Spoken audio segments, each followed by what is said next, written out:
Welcome to our Night of the Dead. I'm Meeka Nomicon, and this is not your grave. Where are you? It's hard to breathe. You're on your back, you think. You can't see anything. Through the darkness, you can just barely make out something in front of you. You try to reach your arms out, but they hit something solid, something wooden. Your fingers trace across the grain, searching for the edge of the surface, but there isn't one. You're boxed in on all sides, encased in wood. Oh, well, we seem to have been buried alive. That's quite unfortunate. It's a coffin, you realize. Fear starts to dance the edges of your mind, outpacing your confusion. You're not supposed to be dead. Palms pressed flat against the wood. You strain against your container. The wood is flimsy, but the weight behind it tells you all you need to know. You've been buried. Dread bubbles up in your chest, a growing cyst that digs into your lungs. Your breath comes as fast and shallow as the heartbeat that rattles in your chest, throwing itself against the bones of its cage. The infection of panic has overwhelmed you now. Your hands act on their own, clawing at the coffin lid above you. Your nails dig into the wood, splinters forcing their way into your nail beds as you carve into it. Ooh, sounds like we're gonna lose some nails.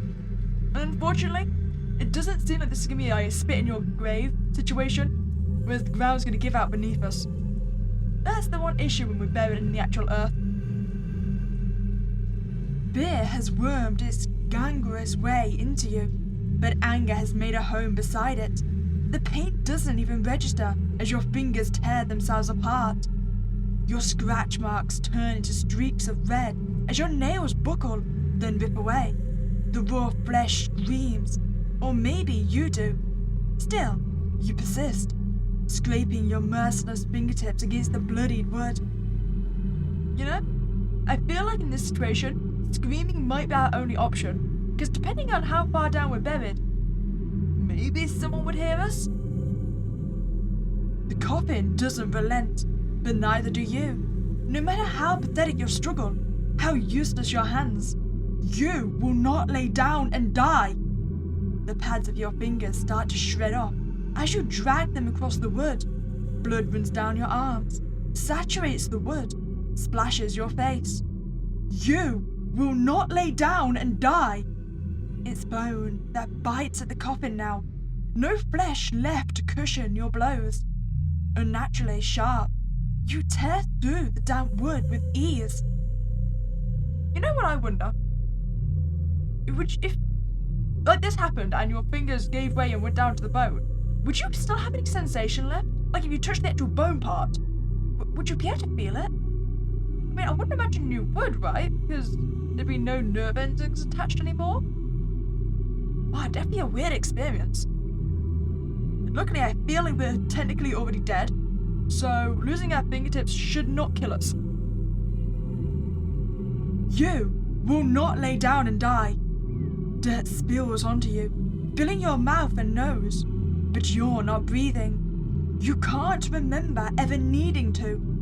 Damp soil presses against your eyes, gritty and dark. The earth forces its way into your mouth as you struggle upwards, dirt sliding down your throat. The weight of it is overbearing. It resists your every move with the steadfastness of a guardian. I know better, it seems to say. Stay down here. It is cold, but the worms will keep you company.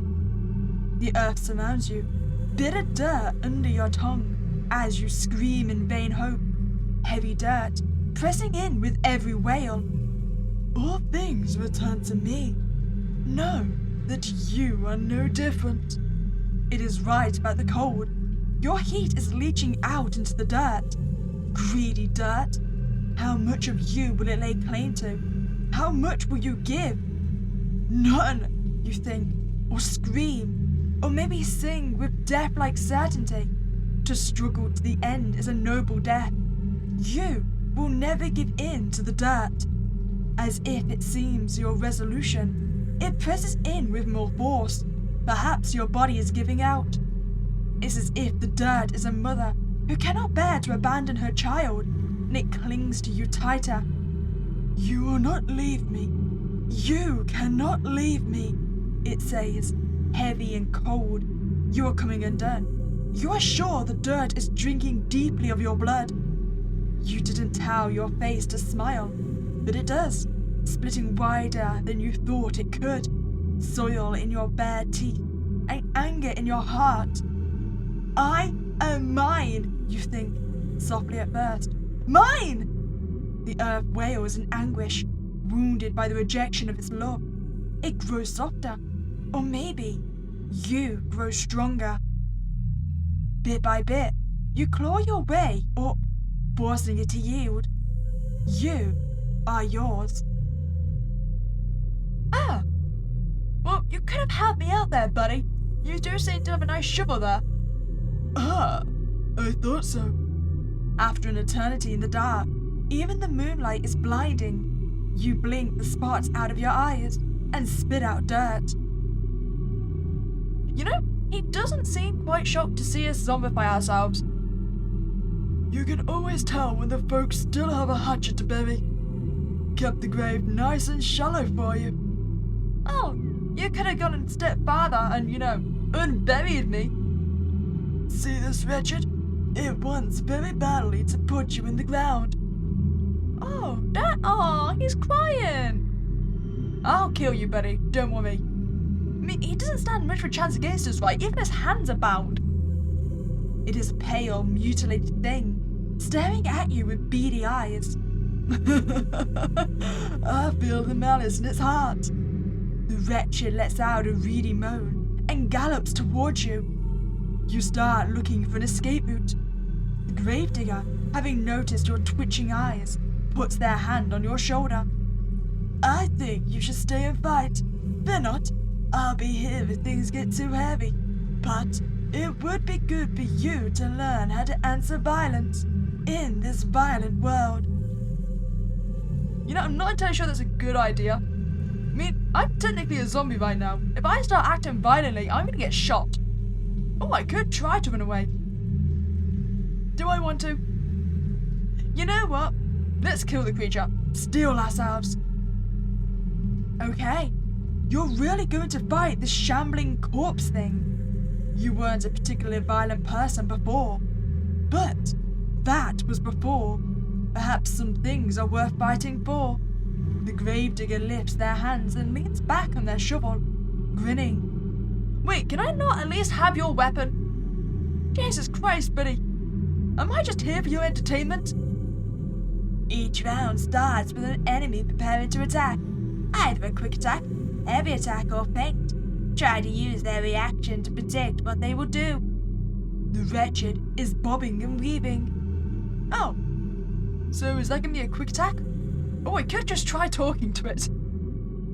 If it's bobbing and weaving around, do I want to try a feint, maybe? Let's try and avoid its attack. You try to fake out the wretched, but it strikes you before you can successfully execute your idea. The gravedigger lets out a long exhale. A quick attack will strike before a feint. Try something else next time.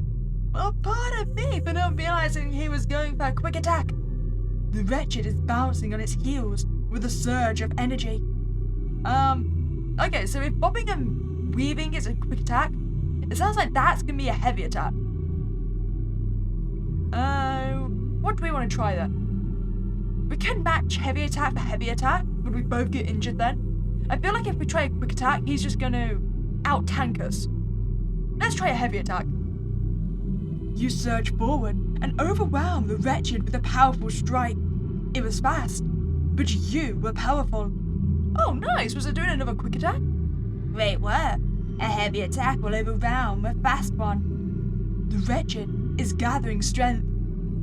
Okay, that's to the heavy attacker then. So, maybe just avoid it? You lure out the wretched's powerful strike and attack when the opening presents itself. Oh, it's dead! Oh, I kind of feel bad. I mean, look, it's adorable. And I feel like you're just kept slave to the gravedigger. Excellent. A feint will fake out a powerful strike and leave you with an opportunity to attack.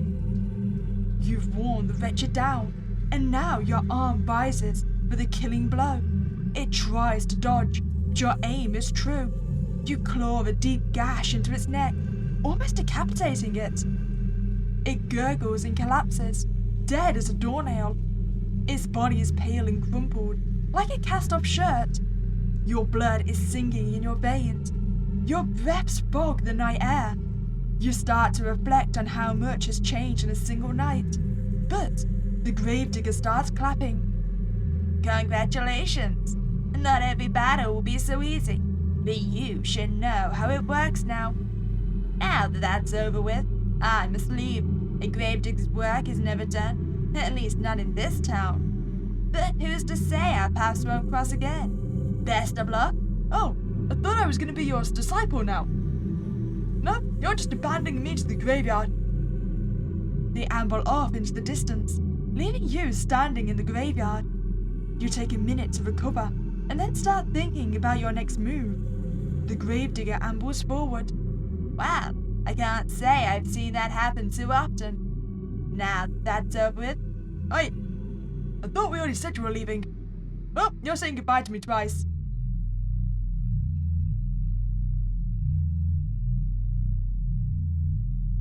Okay, now we're on to our next move. Standing in the graveyard, you can see several points of interest.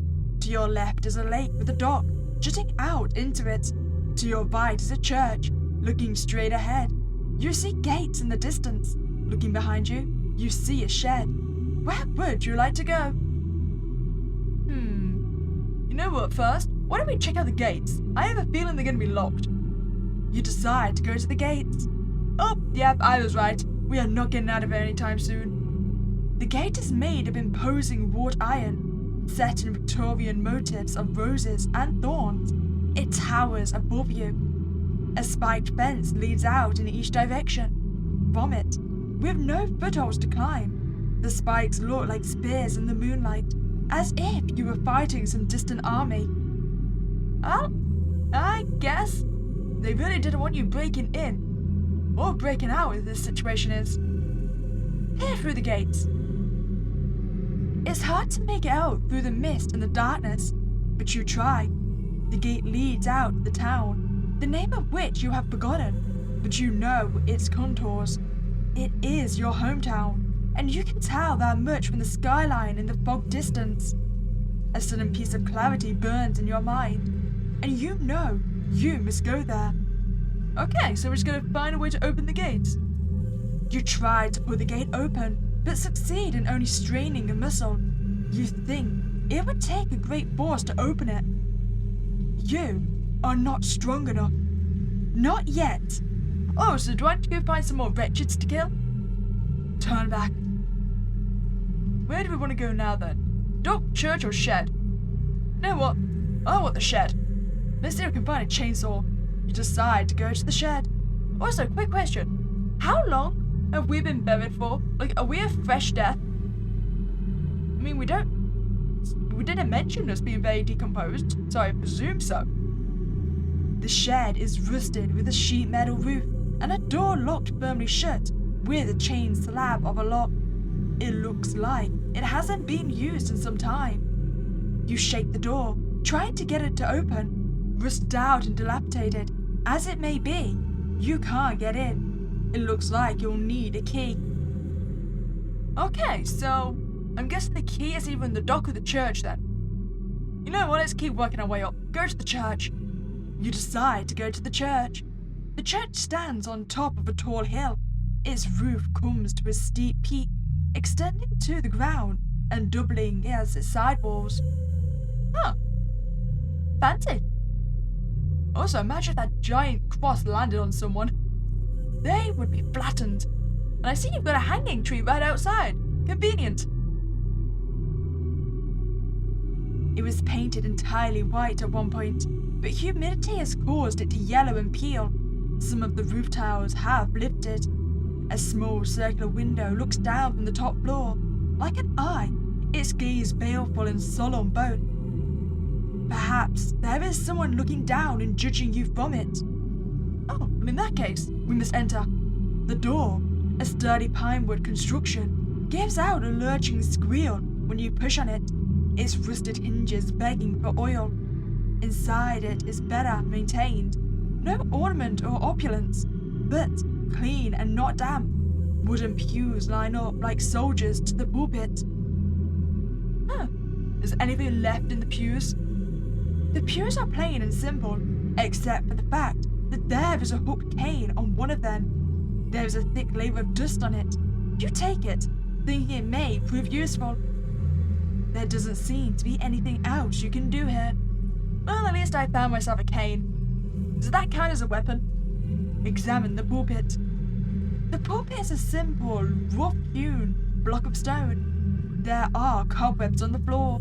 You think no one has preached here for a long time, but all of a sudden, a wretched jumps out from behind. Defend yourself. Oh, just smack it with a cane. The wretched is bobbing and weaving. Oh, that was the feint, right? So go for a quick attack? You dash forward and attack the wretched, seeking to overwhelm it with speed. Apparently, it had the same idea, and you're forced to retreat after a few ineffectual strikes.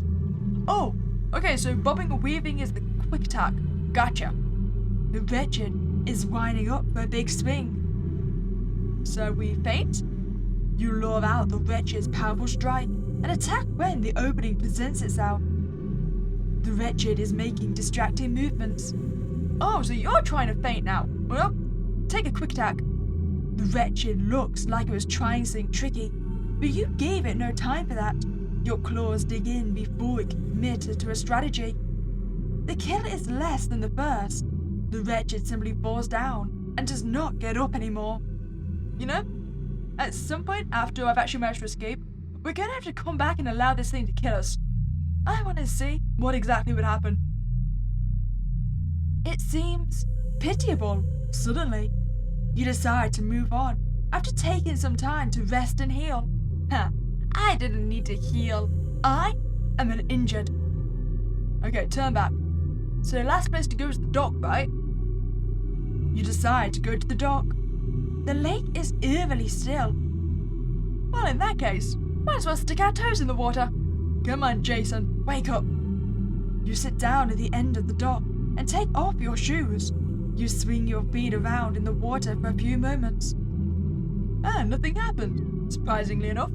I was half expecting us to get dragged into the water. Stare at your reflection. You peer over the edge of the dock. As you stare into your own eyes, something catches your attention. Sparkling on the surface of the water is a reflection of something hanging under the dock, just out of your reach. Using the cane, you are able to snugly hook the item and easily retrieve it. You turn it over in your hands, surprised by the weight. It appears to be an antique lockbox, or brass and filigree. You give it an inquisitive shake and hear something metallic clink inside. What a shame, you don't know the code. You hold on to it while you ponder your next move. There doesn't seem to be anything else you can do here, so you turn back. Oh, we can explore the graveyard more? That wasn't one of my options earlier, was it? Well, either way, I'm still looking for a code to a lockbox. You decide to look around the graveyard first. Most of the gravestones are worn down by time. There are no flowers here. 3 gravestones stand out to you. A large one, a broken one, and one with an elaborate description. Well, let's go for the elaborate first. The inscription is floral in nature, full of swoops and flourishes. Rain and age have weathered the stone and taken some smaller details out, but you can still make out most of it. Orville Dunbar, be opt, father and... beloved father and husband. He tended to the... something graciously? And... wife care, maybe? Happiness is to behold. Flowers in both hands? I think, maybe? That would explain the floral tombstone if he was a florist. The date is too faded to make out, but you guess he was a gardener. On the back of the gravestone, you see something strange. It's a series of numbers chiseled onto the rock. 13, 14. You commit them to memory before heading on. All of a sudden, you remember the lockbox. You try the numbers you saw on the tombstone. 1, click. 3, click. 1, click. 4, click. It springs open. The interior is gleaming gunmetal bright. A worn key rests inside. You take the key. There doesn't seem to be anything else you can do here, so you turn back. But before we go, let's have a look at the other gravestones. How about the broken one? Age has weathered this grave the most. It is full of pitting and black discoloration, and the top half has broken off. You can barely make out what might be the person's name. Samantha, maybe? Samantha Mills? Looking closer, the shape the stones make on the ground resembles a crying face. 2 small furrows in the dirt stand for the eyes, and the broken off top is the mouth. Unnerved, you turn back. Wait, do we not want to see the gravestone cry? I reckon they didn't have a happy death. The grave towers over the others. It is nearly as tall as you. The stone is lighter than the others, and curiously, has no name on it. It appears to record a series of tally marks. The starting pair's edges are softened with age, while the bottom-most tallies look newly engraved. Whatever this is recording, it has been recording for a long time. What is it counting? I predict it's either counting the number of people that have risen from the dead, like us, or the number of wretches that have been murdered in this graveyard. I suppose it would depend if anyone comes around and adds 2 deaths to it. Anyway, time for us to go. I reckon then the key we found is probably going to be for the shed, right? You decide to go to the shed. The shed is rusted with a sheet metal roof and a door locked firmly shut with a chain slab of a lock. It looks like it hasn't been used in some time. You try the key from the lockbox. It makes some alarming noises as it turns, and you're concerned it might break off in the lock. But it unlocks the door. The door shudders and creaks its way open, the metal cool under your palm. It is an unassuming interior. A few tools are hanging on hooks, hacksaws, garden shears, hammers, and the like. Drawers and shelves abound. What do we want first? Tools, shelves, or drawers? You know what? I want to snoop around in the drawers. Looking closer, you see a pale glow emanating from one of the drawers. You open it. Inside is what looks like a glowing shard of a mirror, wrapped in a rag to allow someone to hold it without hurting themselves. You take hold of it, and as soon as you touch it, something within you answers. It's like you and it are 2 opposite poles of a magnet being drawn to each other. You're left with suggestion in your bones to head back to where you first escaped your grave, and a sense the mirror shard has exhausted its energy, communicating this to you. The light dims.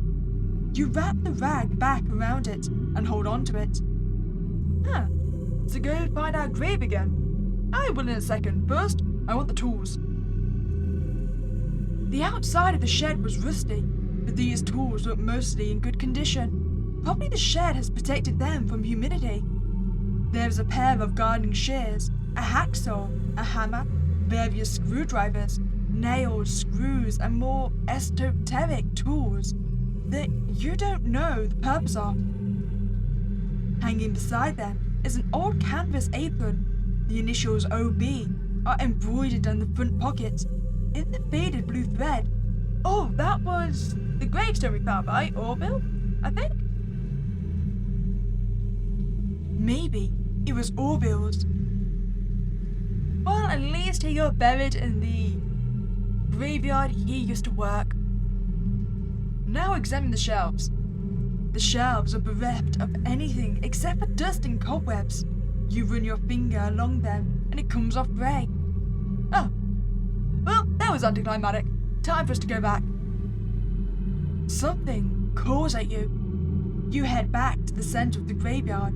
Where you were reborn, at first your pace is slow, but as you get closer, it quickens.